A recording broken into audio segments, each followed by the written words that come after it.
Here's number 15 from the homework. I'm going to try my best to do this while explaining it.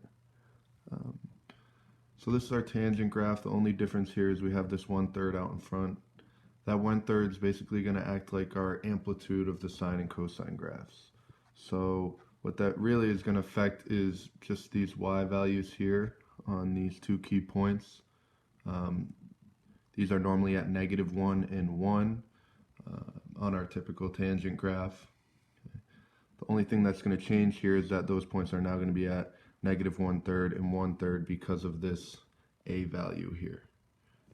So when I go to put these on my graph, these would be my key points for that first period, starting at -π/2 with an asymptote and going to π/2 with an asymptote.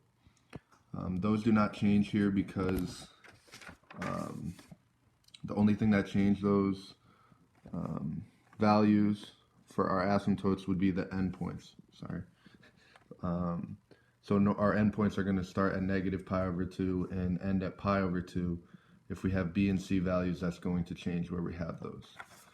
Because there's no b and c values here, those are just going to start at that -π/2 and π/2 values.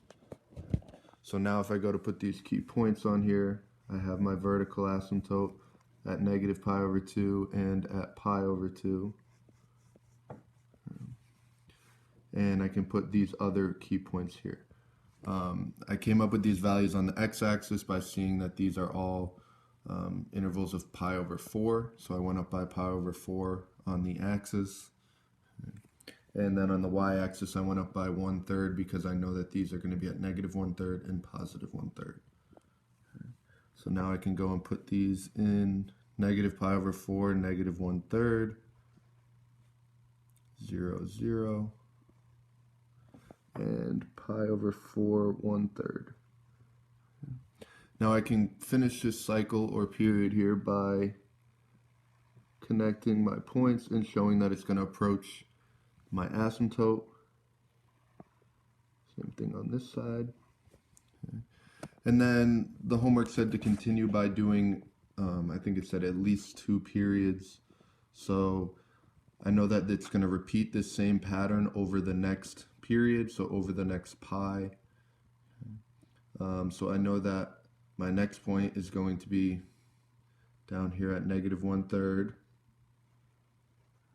The next one is going to be an intercept.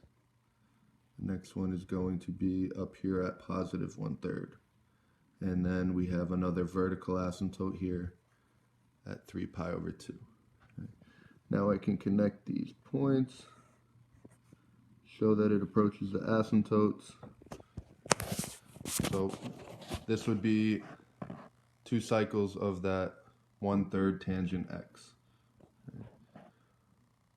We don't have any b, c, or d value in this equation. Basically, the b and c values are what's going to change our starting and end point, kind of similar to how that changed those values on our sine and cosine graphs. And the d value is just going to shift this y value of our intercept up or down, as well as shift these up or down. Hopefully that helps. Later on today, I will send out all of the problems done out. If you have any more questions, let me know.